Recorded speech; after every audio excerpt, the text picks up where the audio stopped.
हमारे शरीर को पाने की लालसा रखने वाले शत्रु के हाथ हमारी परछाई तक नहीं लगेगी। ये शरीर राख हो जाएगा पर अमर रहेगी राजपूती शान, हमारे उसूल, हमारा स्वाभिमान। और ये ही अलाउद्दीन रे जीवन की सबसे बड़ी हार होगी। एक रानी ने अपने हाथ से ऐसा काम किया कि इतना बड़ा कि पूरे रणभूमि का रूह कांप उठा। सन 1653 के आसपास मेवाड़ की धरती पर मुगल आक्रमण की आहट गूंज रही थी। मेवाड़ के सेनापति राव चूरावत को युद्ध में जाना था, लेकिन वे हाडी रानी से अभी अभी ब्याहे गए थे। मन दुविधा में था, कर्तव्य निभाऊं या नव विवाहित संग रह जाऊं। तभी उनका नव विवाहित पत्नी हाडी रानी ने पति की आंख में झांक कर कहा, राजपूत का धर्म रणभूमि है। जब मातृभूमि संकट में हो तब कोई भी मोह कर्तव्य से बड़ा नहीं।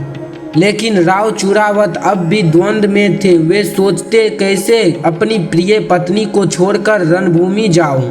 हाडी रानी समझ गई कि उनके कारण ही पति युद्ध में संकोच कर रहे हैं। उन्होंने तय किया कि वे अपने जीवन का सबसे बड़ा बलिदान देगी। उन्होंने अपनी दासी को बुलाकर कहा, मेरे सिर को सजाकर सेनापति तक पहुंचा दो, ताकि उन्हें यह संदेश मिले कि हाडी रानी का सच्चा प्यार वही है जिसमें पति मातृभूमि की रक्षा करे। और फिर हाडी रानी ने अपनी जान दे दी। उनका सजाया हुआ सिर पति के पास रणभूमि में पहुंचा।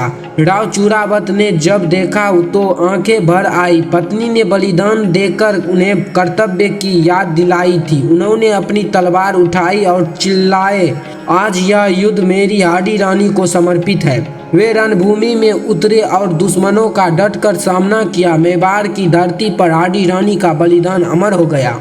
हाडी रानी का जीवन हमें सिखाता है कि सच्चा प्रेम मोह नहीं बलिदान है। सच्चा कर्तव्य वही है जिसमें व्यक्तिगत सुख से बड़ा राष्ट्र और धर्म होता है। और सच्ची नारी वही है जो अपने साहस और त्याग से इतिहास के पन्नों में अमर हो जाता है। हाडी रानी वो नाम है जो सिखाता है कि जब जब मातृभूमि पुकारेगी तब तब भारत की बेटियां अपने बलिदान से इतिहास लिखेगी।